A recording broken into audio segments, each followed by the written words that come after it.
বিগত সময়গুলোতে সরকারি ছাত্র সংগঠনের ছায়াতলে যে পেটোয়া বাহিনী পুরো ক্যাম্পাসের উপর দখলদারিত্ব কায়েম করেছে এবং এই প্রতিষ্ঠানগুলোর যে কর্তা ব্যক্তিরা মানে বরকন্দাজ প্রশাসন মানে সরকারি বরকন্দাজ প্রশাসনগুলো যেভাবে এই ছাত্র সংগঠন নামে সরকারি পেটোয়া বাহিনীটাকে সহায়তা করেছে, তার ফলে গণরুম তৈরি হয়েছে, ভয়ঙ্কর গণরুমের অত্যাচার তৈরি হয়েছে এবং আমরা দেখেছি কিভাবে ছাত্রদেরকে শীতের কালে সারা রাত ধরে দাঁড় করিয়ে রাখা হয়েছে এবং যার ফলে নিউমোনিয়াতে তাকে মৃত্যু শিকার হতে হয়েছে। আমরা দেখেছি কিভাবে আবরারকে পিটিয়ে মারা হয়েছে এবং সেই পিটিয়ে মারাটা কত বিভৎসতার জায়গা থেকে তাকে হত্যা করা হয়েছে।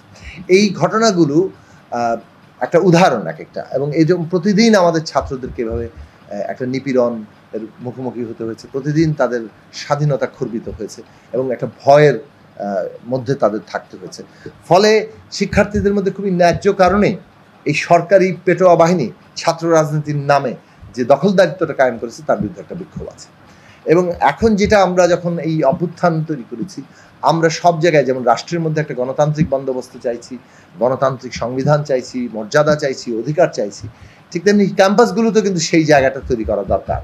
একটা গণতান্ত্রিক পরিবেশ সৃষ্টি করা দরকার যেখানে শিক্ষার্থীদের কোনো ভয় থাকতে হবে না, তাদের কোনো অধিকার কেউ খর্ব করতে পারবে না এবং সরকারি পেটোয়া বাহিনী এইভাবে দখলদারিত্ব কায়েম করতে পারবে না।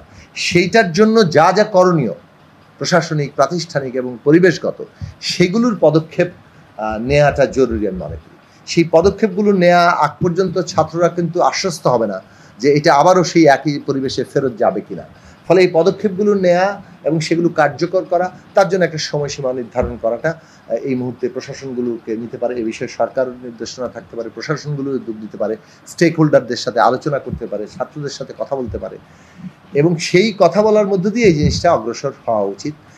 আমরা মনে করি একটা সত্যিকার গণতান্ত্রিক পরিবেশ যদি তৈরি হয় এবং কেউ যদি আর দখলদারিত্ব কায়েম করতে না পারে, হলগুলো যাতে একটা পেটোয়া বাহিনীর দখলে চলে যদি না যায়, তাহলে ছাত্রছাত্রীরা নিজেরাই তাদেরও রাজনৈতিক স্বাধীনতা তো আছে, তাদের নিজের রাজনীতিটা পছন্দ করার অধিকার আছে, সেটা চর্চা করারও অধিকার আছে।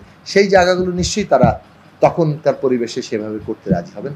কিন্তু বিশ্ববিদ্যালয়ে গণতান্ত্রিক পরিবেশ নিশ্চিত না করে প্রাতিষ্ঠানিকভাবে, আইনগত দিক থেকে, কাঠামোগতভাবে এবং বিদ্যমান কিংবা পূর্ববর্তী চর্চাগুলোর মৌলিক একটা গুণগত পরিবর্তন না ঘটিয়ে এখানে আসলে খুব বেশি বিক্ষোভটাকে মানে কোনোভাবেই ছাত্রছাত্রীদের ন্যায্য বিক্ষোভকে আসলে পাশ কাটিয়ে যাওয়া যাবে না। ফলে সেটা কিভাবে অর্জন করা যাবে সেই আলাপ আলোচনাটা আমরা মনে করি যে অবিলম্বে সকল স্টেক হোল্ডারের সাথে বিশ্ববিদ্যালয় থেকে শুরু করে শিক্ষা প্রতিষ্ঠানের কর্তৃপক্ষের করা উচিত এবং আপনার সরকারের দিক থেকে উদ্যোগ নেওয়া উচিত। শিক্ষা প্রতিষ্ঠানে ছাত্র রাজনীতির বিরুদ্ধে একটা বিক্ষোভ তৈরি হয়েছে ছাত্রদের মধ্যে।